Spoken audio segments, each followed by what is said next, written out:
City of Tucson leaders pass a new budget and respond to calls to defund the police. Start with looking at the scope of work that we expect. Community policing takes more officers, not fewer. With the Bighorn Fire contained, its impact on the community of Summerhaven endures. None of the businesses have been open for a month and a half.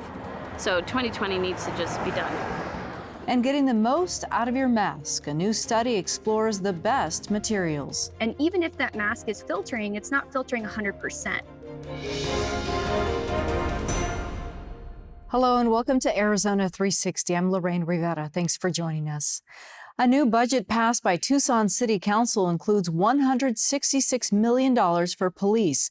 It's a slight increase from the last fiscal year and a source of contention. The decision follows weeks of demands from some to defund TPD to repurpose some of its funding to pay for more social programs. I will call your name and please come forward. At a virtual meeting, city councilors heard more than an hour of public comment over spending on Tucson police. We want the police department funded. And whether the department protects and serves the community equally. I'm a taxpayer and I don't want my money funding a bunch of bullies and abusers. An issue brought to the forefront in late May with the killing of George Floyd by a Minneapolis police officer and ensuing protest over systemic racism and police brutality.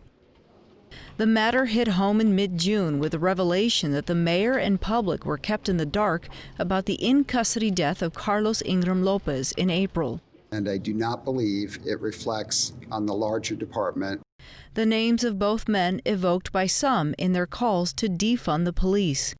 Carlos Adrian Ingram Lopez needed help, but not the kind of help that police officers are trained to give. Not all agreed it was the right step. And with a near unanimous vote, the council adopted the budget, fully funding TPD. The sole no vote came from one of the council's newest members, Ward 1's Lane Santa Cruz. Until I am assured that we have incorporated the community's feedback into the budget process, I am a no vote. We asked her about her decision and how she plans to keep the issue alive at City Hall. I voted no, just to stand in solidarity with the community that's really been mobilized during this time since the death of George Floyd, which brought about a shift in how we think about community safety. And it's not a new conversation. You know, folks, especially in our Black community, have been talking about this since the 1960s, but really kind of brought it to like the popular demand of community that we shift how we think about community policing.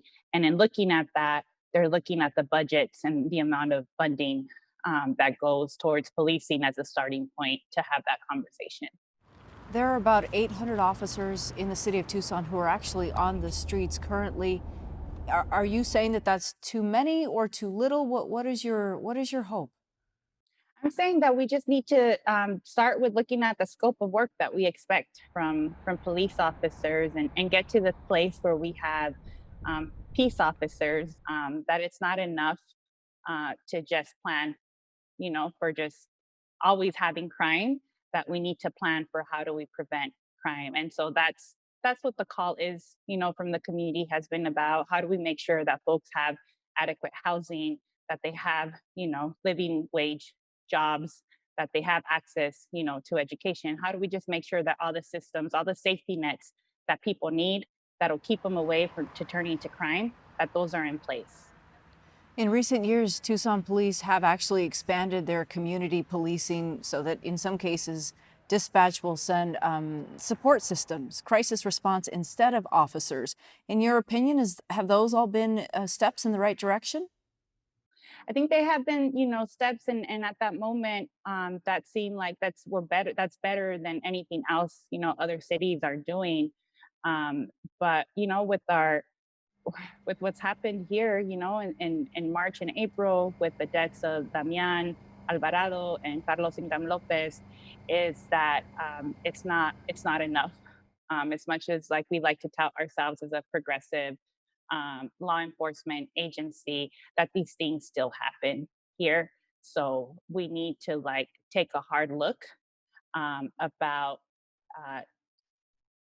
lessening some of these calls for service from police when folks are in distress, and get them the medical assistance that they need. What would you like to see here over the next couple of months? I think not even just the next couple of months, it's the next couple of years. How do we, how do we respond to this like immediate need that folks have with what we have in place right now? And so that's why I voted, in favor of the mayor's proposal of this like community safety pilot, program of how do we get these different city departments to collaborate and work together, and how do we respond to different calls for service as a starting point. I think the long term conversation is around the impacts of racial injustice, of economic injustice, and all of these different layers that have put us in the position that we're in now. And so, how do we start to rectify these past wrongs that we've inherited? Like, I am not responsible, for slavery or for colonization of indigenous people, or that we have people who live, segregated. I'm not responsible for having created those conditions, but I am responsible for doing something about it now. We're not all born into wealth. We don't all inherit wealth. So how do we make sure that we all still have access to adequate, education, housing, jobs, just like anybody else? All right, Lane Santa Cruz from the Tucson City Council. Thanks for your time. Thank you. Other city council members voiced support for continuing discussions about reforming public safety. Longtime Ward 6 Councilman Steve Kozachik said spending less on TPD would betray voters who passed Prop 101 back in 2017. It raised the city's sales tax for 5 years, in part to aid first responders. We take that funding away now and they'll never trust us again. Kozachik joined us to explain what approach he'd like the city to take instead and where there's room for improvement. The two things that I hear most commonly are, number one, improve your response times. And number two, we the neighbors appreciate community policing. Community policing takes more officers, not fewer. And if we're going to improve our response times, again, cutting funding and reducing staffing is not the way to achieve that. So those are the two most common things I hear. In the last couple of months, though, we've heard, what about training?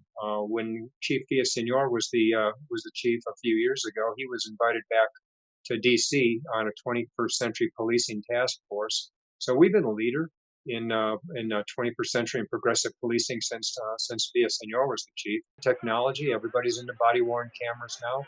Those come at a cost. And the academies. Frankly, when we put an academy in place to add more officers to the agency, we're just treading water. It's a tough agency to keep people in and not lose ground. So yeah, we've heard a lot from the community. The defund movement came with the Lopez incident, but this is a much broader conversation. It's how do we keep the public safe? Can you give us any specifics on what's being done differently right now as the people want the department held to more accountability? Every law enforcement agency in the nation is under greater scrutiny. And I take pride, and I know Chief Magnus takes pride in what we've done. We were the only agency in the nation that voluntarily adopted what are called the 8 can't wait standards. And they have to do with de-escalation. We have hired 8 new social workers. That's going to come at a cost of about $700,000. We've hired a housing first coordinator. That's going to come at a cost of about $100,000. All total, Lorraine, we put about over $2 million in this budget simply to give the police the social service support that they're going to need when they go out on calls. We hear from the community that oftentimes law enforcement is not the right agency to be called. We get that. We understand that. But the difficulty is putting the burden on a 911 dispatcher to make that triage decision. Do I, the dispatcher, send a law enforcement agency out, or do I send a social worker out? Fair to say policing looks very different these days. It does, and rightfully so.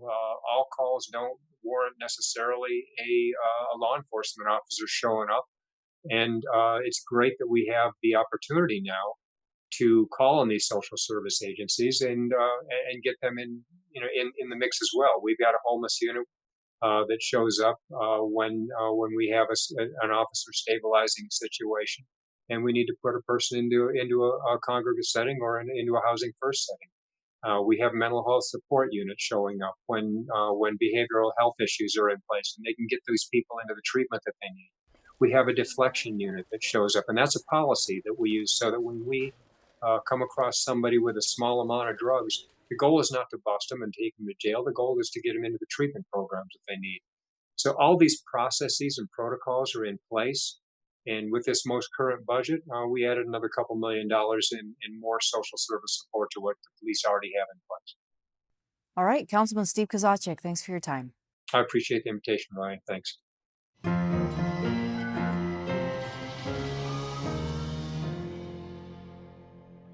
In Arizona, more than 18,000 people have applied for rental assistance from the state.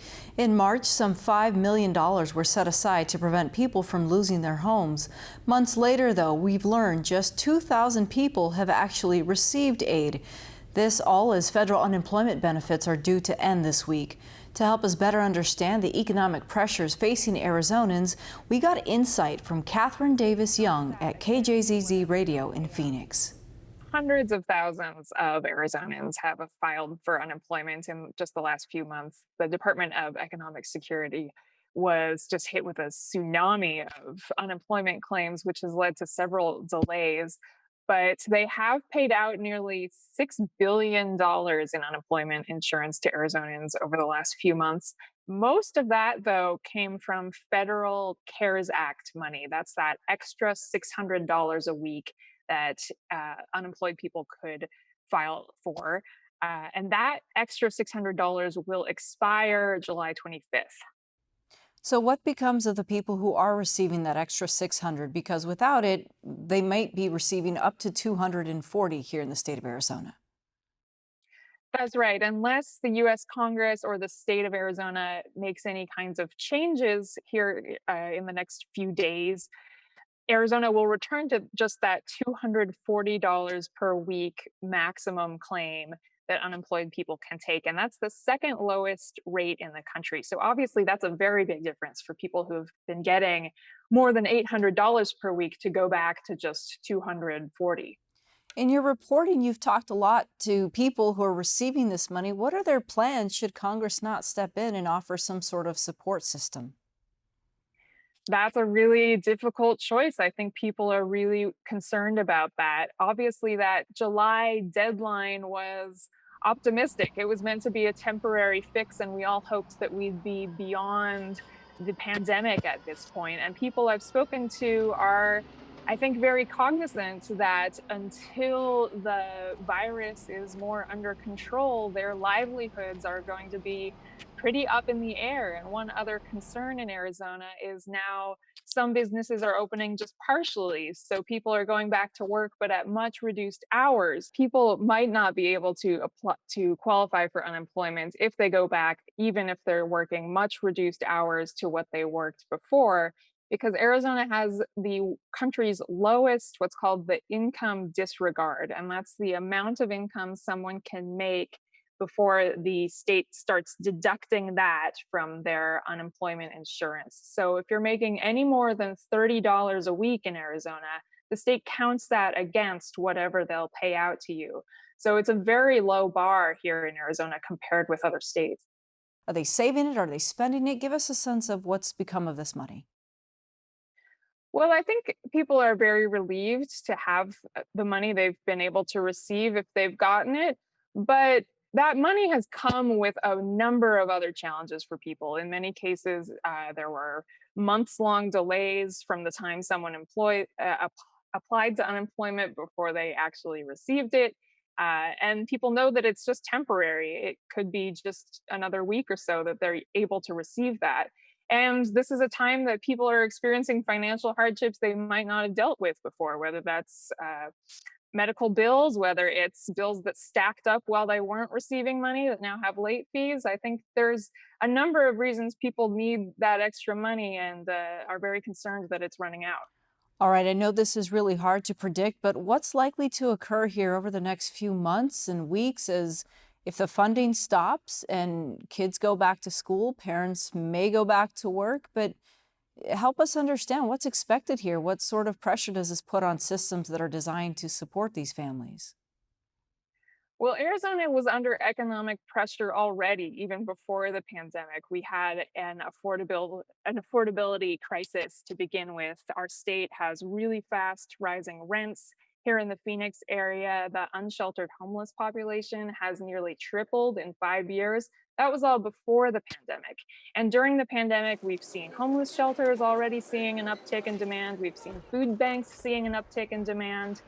The unemployment insurance piece is a big piece of that. We want people to be able to pay their bills, and housing advocates say that it is much cheaper and easier to keep people in their homes than it is to solve a large scale homelessness problem. So I think when you look at the fact that Arizona's unemployment insurance may soon go back to just that $240, that very low rate compared with the rest of the country, some analysts say that could make Arizona's economic recovery slower and disadvantaged compared to other states. Okay, Catherine Davis Young joining us from KJZZ in Phoenix. Thank you. Thank you.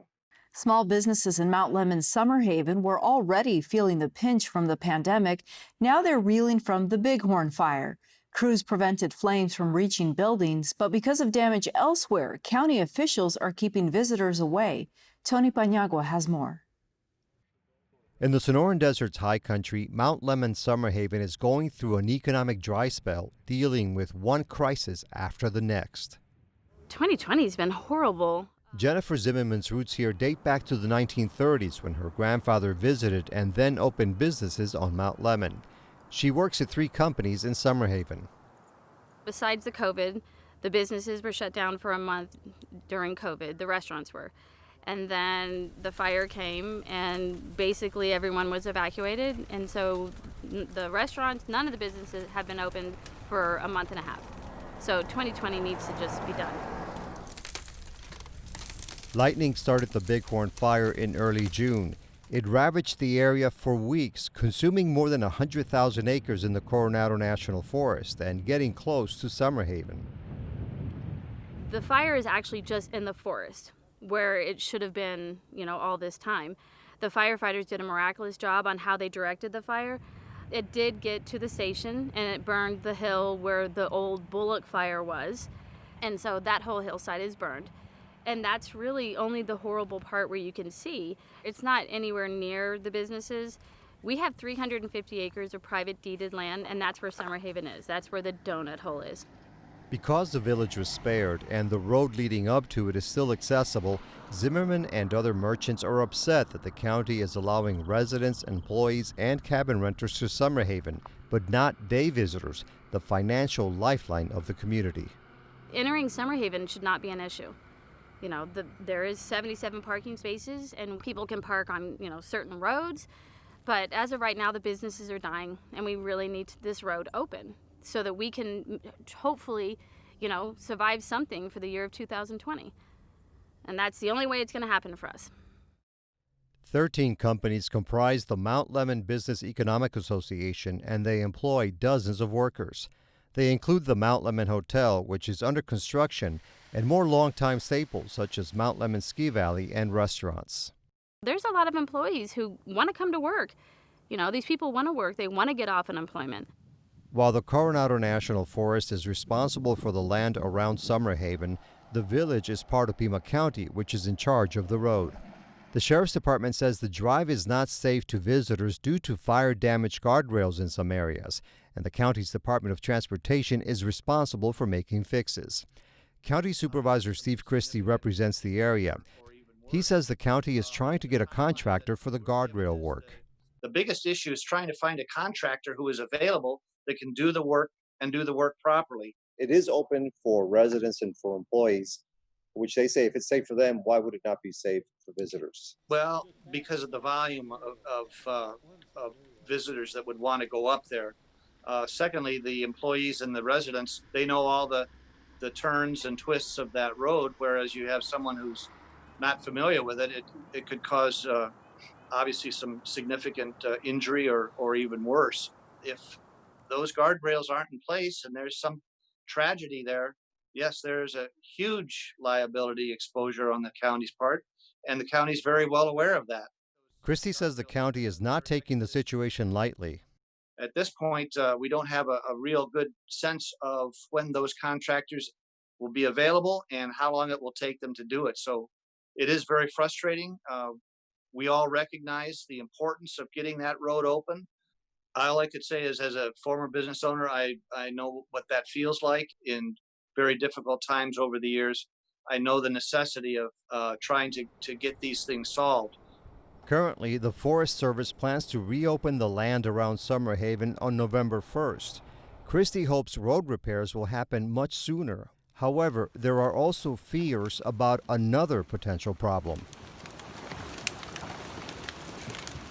Landslides triggered by monsoon storms. Fortunately, in this case, the debris stayed in a wash. One time a sprinkle and then one time a good, decent rain with nothing. And the decent rain is when, the ash came down in Oro Valley. But, I mean, you could drive to Casa Grande and get stuck in a kaboob or whatever, one of those dust storms. This is part of life. If you see that it's going to be a really rainy day, then don't venture up to the mountain if you're afraid to drive. But there are no trees that are, on fire crossing the road. You just have to be cautious.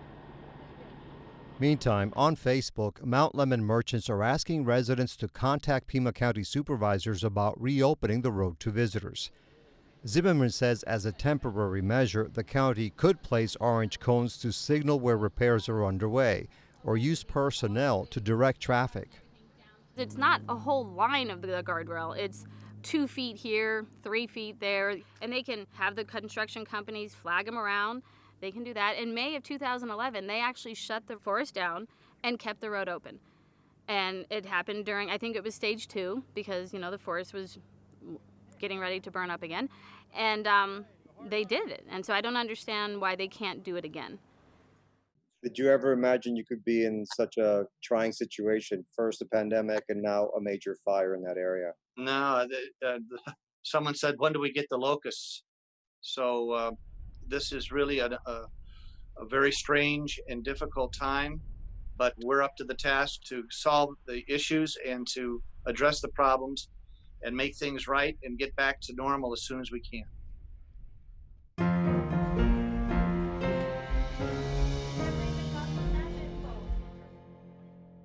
More Arizonans are masking up to curb the spread of the coronavirus, but not all masks are created equal, and they don't completely shield you from exposure. A study from the University of Arizona looked into the most effective materials. We learn more about the results from researcher Amanda Wilson. So in our research, we looked at how wearing a mask can reduce your infection risk, and we used data from the literature describing how different materials compare in their ability to filter the virus, the volume of air that people breathe over certain periods of time. And our research showed that masks like N99 and N95 surgical masks do the most to reduce infection risk. But of course, we want to reserve those for people who are, on the front lines of this, who are in healthcare.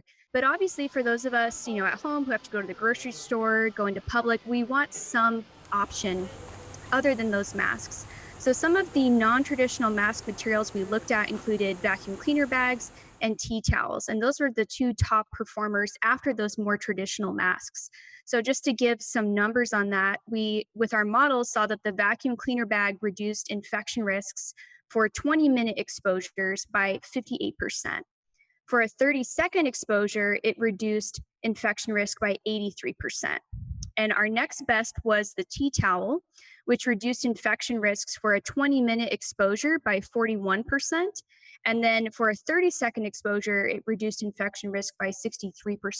So these non-traditional materials can still have a big impact on reducing our risk.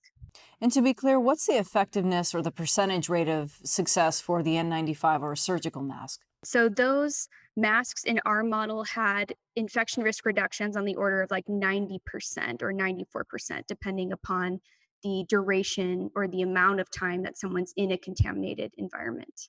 Okay, many of us, though, are wearing cloth masks. What's the percentage of success for those? Right. So it really depends on the cloth. So, a tea towel or some type of towel you might have in your kitchen that has really densely knitted fibers, that's going to be better than something like a t-shirt or a scarf. And I've seen some pictures of people, sort of living out the Wild West. They have these scarves that sort of drape down over their face. And we found that scarves in our model actually offered the lowest infection risk reduction of those different material types. So to give some perspective on that, again, the vacuum cleaner bag reduced infection risks for 30-second exposures by 83%, but the scarf reduced infection risks by 44%. So almost half.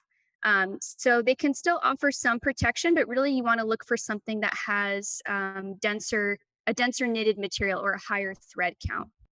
Many people think that if you're wearing a mask, that's good enough, right? That's the expectation. What if you're in a classroom, an office, a plane, a bus? Is it as effective? That's a good question. So in our work, we do show that the longer you spend in a highly contaminated environment, the less that mask can protect you from infection risk. And that just has to do with, the longer you're in that environment, the more you're breathing in. And even if that mask is filtering, it's not filtering 100%.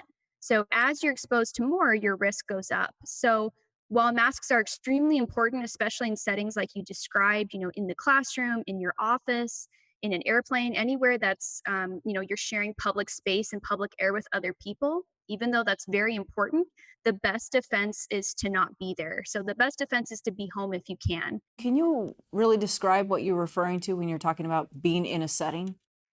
Yeah, so in the field that I'm in, which is exposure science, one thing we think a lot about is how much time we are in an environment where there's a contaminant, which in this case is a virus. So in our work, we looked at what if you're in a contaminated environment for 20 minutes? How is that different than if you're only in that environment for 30 seconds? So a scenario might be you're in the grocery store, you're there for 20 minutes, you're getting a full load for an entire week, as opposed to going in to get one thing and leaving. How different are the risks in those two different scenarios? So we did see that infection risk reductions were smaller for 20 minutes, meaning that your risks are greater. And for those shorter durations, we saw that masks reduced infection risk by quite a lot. Okay, so the time you're in that space, that environment, is part of this equation as well. Right. Amanda Wilson, a researcher here at the University of Arizona. Thanks for your insight. Thank you for having me. That's all for now. Thanks for joining us. To get in touch, visit us on social media or send an email to Arizona360@azpm.org and let us know what you think. We'll see you next week.